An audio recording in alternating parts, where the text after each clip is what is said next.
what our next subject is going to be, but is it being pulled out of the hat? So I think we're going to go back to Brian and we'll find out what the next subject is. Okay, we'll see you in half an hour. Okay, cool. I'm not knowing what's coming on the Twitter. Is anyone reading the Twitters? 5:44 a.m. in California. I guess they're all still in bed. Hello to Pip Reynolds from California. Thank you for tuning in. Okay, so how many people do we have watching right now?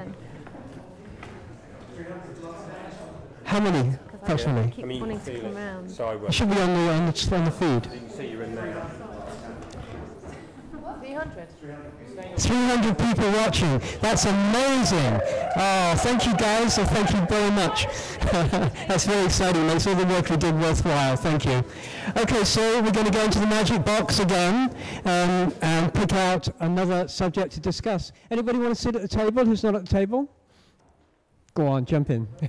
It's like a hot tub. You should really pull out the Okay, you pick out a question.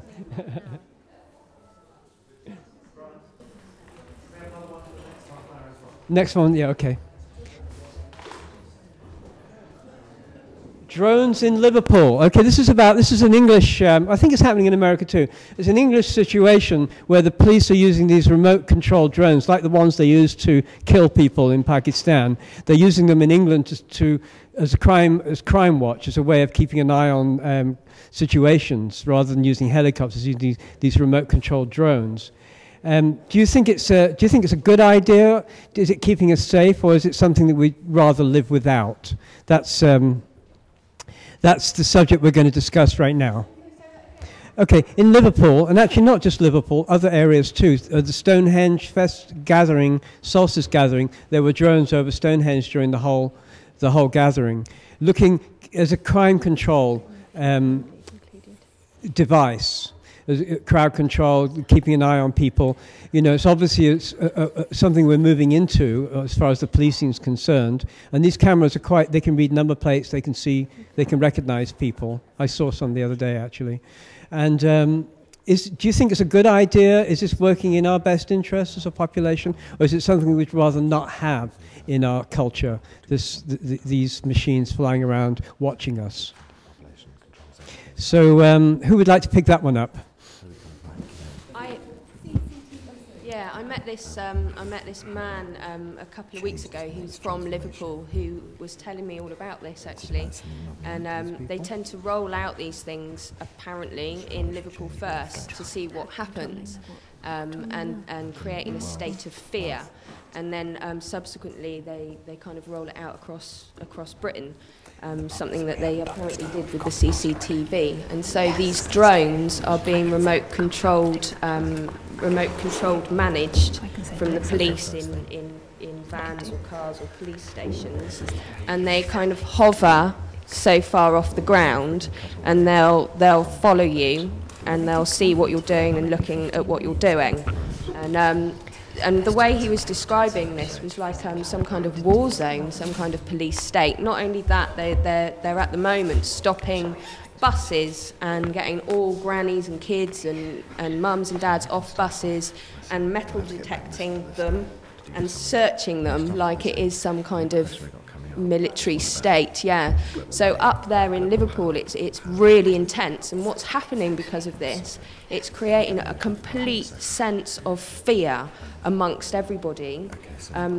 But the whole thing is about keeping us as citizens safe on the streets, and so I think all it does is create more fear and create more tension.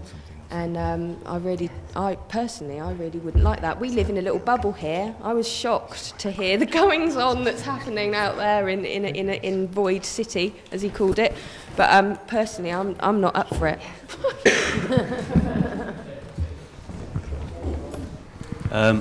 Sorry, I just think it's shocking, and I think it's scary that other people, whether they call themselves the government or the police or whatever, at the end of the day, it's other human beings are decided that for some reason that they've decided, they haven't asked us, by the way, is it all right if we film you? Is it all right if we check up on you and look at your number plates and all that stuff. We don't get consulted. So other human beings that are giving themselves names like police officer or governor or whatever they call themselves have decided that for some reason they've got a right to surveil us. I mean, who gives them that right? I thought it was us that was meant to give them that right. I thought we were the people that decide these things, but obviously that is not the case, and I'm certainly 100% against that, any kind of surveillance of that sort, because security, safety from what?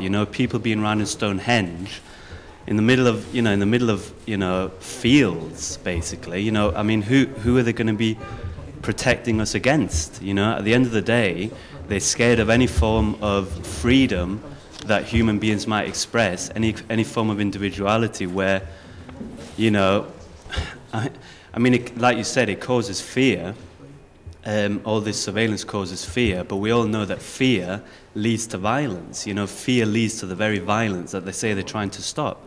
And all this safety thing, I mean, why do we need to be so safe all the time? Do you know what I mean? It's like, what's so great about being safe? Do you know what I mean? It's like, I mean, if it's so great about being safe, and if that's a policy of our government, why not take it one step further and just stay in your homes, we'll transport the food to you, put it through tubes into your mouth or whatever, you'll never have to get out of bed, you'll be safe for life.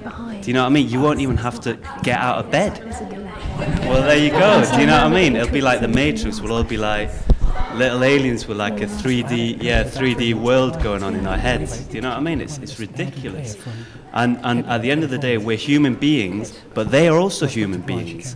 And yet they are. Well, so far as we know they are. They're certainly not acting as it. Why do certain human beings think that they've got any right to rule over other human beings, and why do they think that bits of paper that says they can do sort of certain uniforms? I mean, at the end of the day, it's just clothes, isn't it? But they call it uniforms, they call it this, they call it that, they call it authority. They're all words and materials. It doesn't mean anything. I mean, it's people trying to control people. That's all that's going on, and I'm totally against that. Thank you. I saw a sign the other day that said a throne is just a bench with a piece of velvet on it. I think it says it all, really. Okay, who else would like to pick that up? Yes, I think that's fine, and I hate to use this phrase myself because it has been said to me quite often in the past, but I'm going to say it anyway. Fine in an ideal world. In parts of London, Manchester, Yeovil,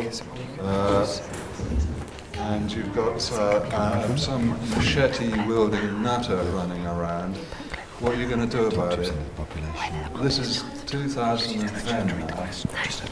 I don't know how relevant that is, except that in 2010 we don't have sufficient community and sufficient cohesion, as it stands, in some parts of this country to actually stop that kind of activity from going on. So what do you do? I mean, personally, I think that we've got some brilliant leads going on with the transition group and various projects, because people are starting to realise that there's an agenda that needs to be set now if we're going to survive as a species, relating to climate change, and that means that we also have to not only grow food locally to ameliorate the carbon footprint, we also got to grow people, and that is coming on. But at the same time, if you're in the middle of certain parts of the country, what do you do? Some nutters rushing around with a shotgun. What do you do? Yeah, I'd like to continue on with that. I mean, you have to just trying to understand the other side of it. I think what it boils down to partly is one of the most crucial issues, which is overpopulation. And in heavily overpopulated areas, you do get a lot of oppression, and you do get a lot of bad people turning to doing bad things. And some people genuinely want protection. So, and the one way to look at it is the whole CCTV thing and the whole Big Brother thing. If you've got nothing to hide, in theory, it shouldn't be a problem. You know, if you've got, you know, you shouldn't have to worry about being surveilled if you've got nothing to hide. And then it can be used in that way then to protect people. The problem being is, like what you said, the problem is that it adds to the oppression, and there's that feeling of fear that happens when this kind of thing happens. And it's the government trying to control rather than there being, like you hinted at, you're actually working in the community to transform from within people's minds and their attitudes towards each other. So I think, although surveillance you can see the argument of why it's necessary in some areas, I think overall you're right in saying that it leads to fear and further oppression, and people just don't like that whole Big Brother thing, therefore it's not working. You know, and the more rules and regulations and clamps you put down isn't actually helping in the long run. You know, we need to realise this, and we need to find different ways of transforming people's attitudes towards each other. I think the fascinating thing about CCTV is that we're the only country in the world that has as much CCTV as we do, and are we any safer for it? I mean, I just don't think it's actually solved anything. We have all these cameras. I make an absolute point of waving and smiling at every camera that I see. It's just something I always do. Just, hi there. But so if we don't feel it's any safer, then why do we allow our government to keep spending that money? Where do we have any control in the taxes and the money that is spent? You know, I think that's the reform of how we spend our money for the better. But also, you can see, where does all the trouble come from? Where do the machete-wielding people come from? And from my personal experiences, if you open some of the sort of trashier newspapers, we live in a horrible country because all you see is read about murder and some of just the terrible things that happen in our country, which are actually only a very small proportion of what actually happens. But so I think it's our media and the CCTV thing, it's all really interconnected into why we feel unsafe and why there's people so full of fear that they need to hurt one another or to cause problems and things. But I think we as a country should say, we've got all these CCTV cameras, is it making us any safer? Why are we spending any money on it? Because really we're the only country that does that, and I don't think we've proved that we're any safer than anywhere else in the world. Yeah, I feel I can understand people in big cities. They've been for years in fear, you know, and there's crime rate and everything. I can understand why they would even say yes. I feel safer with all that amount of observation. But I think people that what they need to realise is they don't have to live in those places. If they can just move out of those cities, you know, there's plenty of communities starting up, and you know, if they can possibly move out away from that reality, because the more you're in it, the more that they're just holding on to that reality. And there's other realities going on at the moment, you know, that's really we're really freeing ourselves up, you know, and people need to know this in the cities. And they just need to go to places like Glastonbury and the borders of the countryside, get out and, you know, just don't give them the power anymore. Just don't buy into it, as Americans say, and just be aware of what's happening. I mean, it's just Edward de Bono said to us when we interviewed him recently that we should create positive happenings outside CCTV cameras and just, you know, collectively start having great positive happenings, you know, and get them beamed back into whoever's watching, because I'm just not sure who is watching anyway. Yeah. I mean, I'm born in London. I grew up in London. I live in London. I can't move to Glastonbury. It's just not feasible. I mean, my business is based in London. So for some people, maybe it is feasible to go outside, but you've still got CCTV cameras here. I mean, like he was saying in Stonehenge, you can't get away from it. And as a Londoner and someone who's been seeing the growth of the CCTV camera industry, is in some ways you have to then become live in integrity and be transparent, and it's actually creating a sense of transparency. My concern is how we're all presumed guilty immediately, and this is for me, the hardest thing to deal with, is that I'm walking down the street automatically guilty before I can be innocent. And it's this energy, it's also the energy from, I was listening to the radio and they're saying, check out someone's odd behavior, they might be a terrorist. This is the new thing now. Phone up, this is a secret number. If you feel someone's a terrorist, go and snitch on them. They are, exactly. I mean, the thing is, I'm personally, my experience of London is actually, London as a capital city is pretty amazing, personally. I mean, you can walk in any time of the night, 2 or 3 in the morning. If you're lost, people will talk to you. I mean, and there's a lot of foreigners in. I mean, it's so multicultural and multiracial and multi-everything. But for a capital city, it's not that bad, actually. I think it's really quite nice. I actually really love London, and I have a real love affair with London. And if you're in Los Angeles, you can't go downtown Los Angeles at 2 o'clock in the morning. There's no real hotspots in London. The situation is how we treat each other with all these CCTV cameras, and ensuring that we don't play to this whole thing, everyone's a terrorist, everyone's evil, all young teenagers are hoodies. I mean, this is the situation in the media. All teenagers are hoodies and they're all mass murderers and they all want to stab each other, and then we create a situation where you have that happening. I mean, we are creating our reality, and we need to, as a community, as an English community, and Great Britain community, is to not play into that fear that they want to create, that everyone's a terrorist and everyone's against you and you shouldn't talk to your neighbour, to actually ignoring that and going beyond that boundary of fear and actually embracing the community, embracing our neighbours. And if you talk to most people, they are doing that already.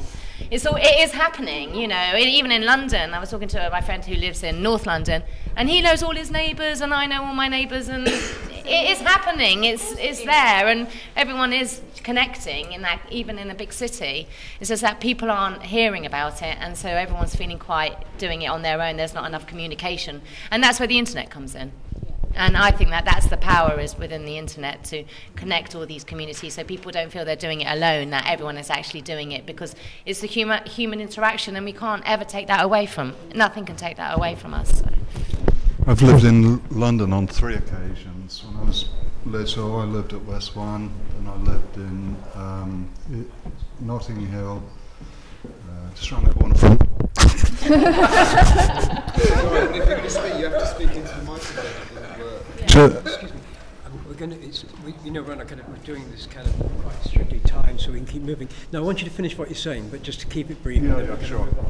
Yeah, I've lived in London on 3 occasions. Ladbroke Grove, Portobello area, and Islington, and West 1 when I was little.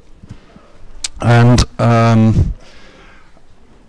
perhaps not when I was little, but on the other 2 occasions, what I found was it was like living in a village.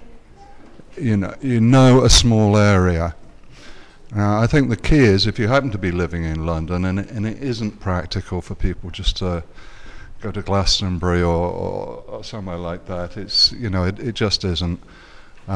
So people, wherever they are, they've actually got to pay attention to their community and keep their eye on their own agenda and the agenda of their community. Okay, there's all this stuff going on with drones, and back in London in the Second World War, going by what my grandma said, there were bombs and rockets and all sorts of things going on. Now we're in a similar time. We've got a war going on at the moment. It's not a war in the same way, but we've got a war of resources, and we've got a war about the control, the self-determination of ourselves and our communities. We've always had the divide and rule tactic to actually draw market share for business and so forth.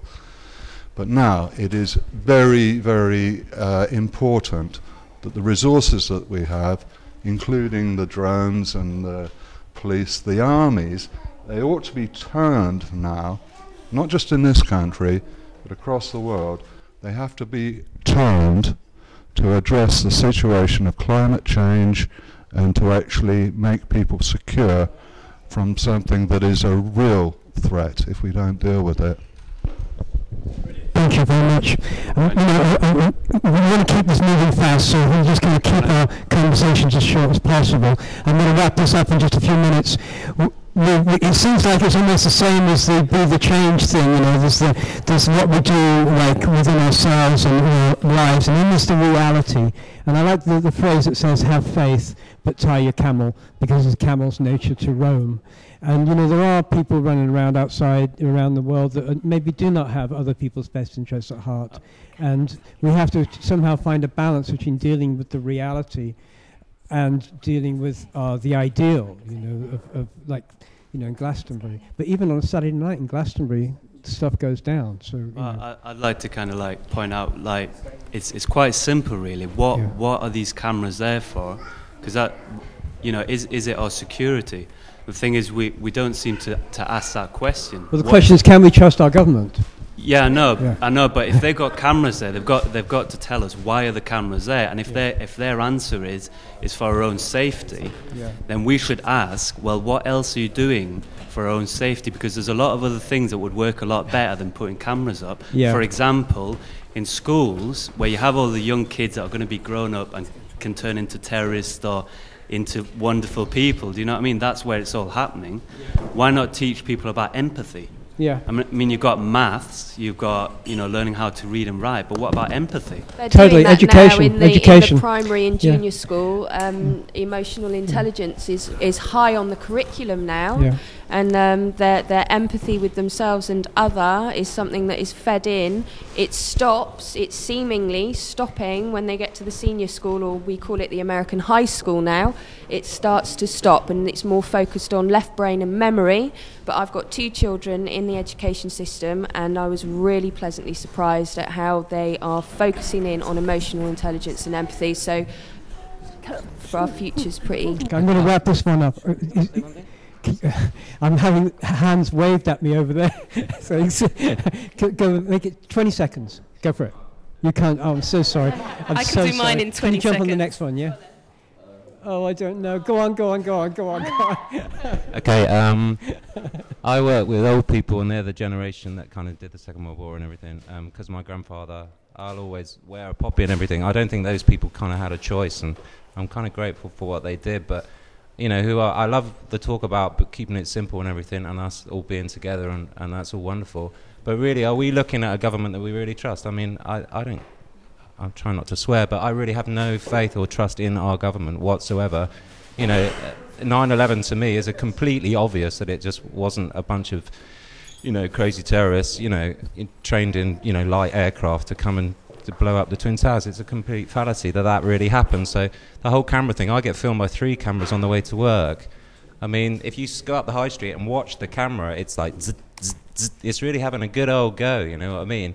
And we're still thinking that it's problem, reaction, solution. It's create the problem, wait for everyone to freak out, see the reaction, and then create the solution. We've been lied to and manipulated for years. I'm really into creating your own reality as well, but when the Chinese government were invading, Tibet, if I was there, I wouldn't have handed the Dalai Lama a copy of The Secret and said, quickly, you need to watch this. You know what I mean? What did he do? He got his army up, and they kicked the crap out of them and did their best to stop their people being killed. In the same position, I would do the same, but this create your own reality thing, we have created this own reality. When I turn on the tap, it's fluoride that comes out of it. When I walk out my house, it's a helicopter that flies over me. It's the crap that's in my food. It's the cameras that film me all the time. It's over half of my tax being paid to the military. My forefathers and me is creating that reality. I'm really into creating the own reality, but it's a metaphysical concept that we're trying to understand in a linear understanding, and I'm really into the simplicity of what we're talking about. But let's get a grip, for fuck's sake. Yeah. Thank you very much. Thank you. That was great. Okay, so I just want to say to everybody here that the table's available. There's no experts here. You're all the experts. You can join the table. If there's no space, maybe someone could surrender a space, or just pull up a chair and make a space for yourself. Okay, the next subject is a long one. I don't have my glasses on. As there are only a few families, including 10 to 15,000 decision makers and money controllers in the world, is it our best chance of global transformation to send love and light to these people who are making those decisions unconditionally? If not, how shall we affect real change? Everybody got that one? I'll be testing you on that later.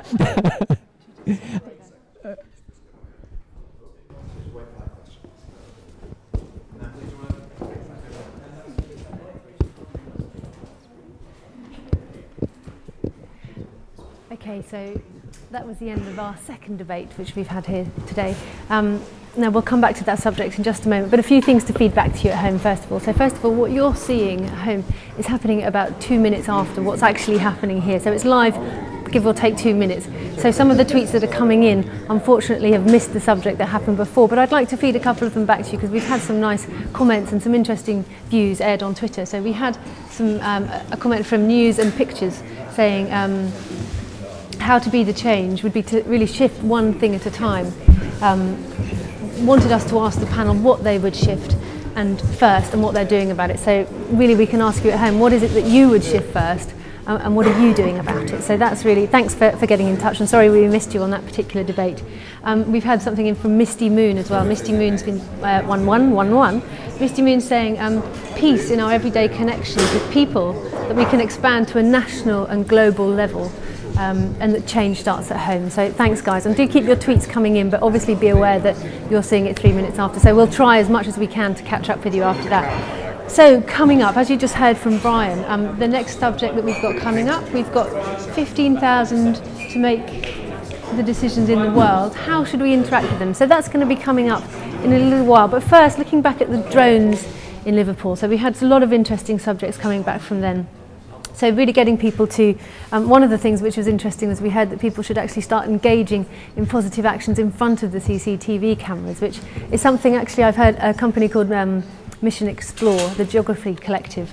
They're actually going to be at the Sunrise Festival this summer. They actually do plays with children in front of the CCTV cameras, really getting people to sort of, they get children in hoodies to sort of break down the stereotypes that are going on at the moment. Another view that we had was don't play to the terror. So they may be here, but we don't have to adhere to them. We don't have to feel like everybody's criminals.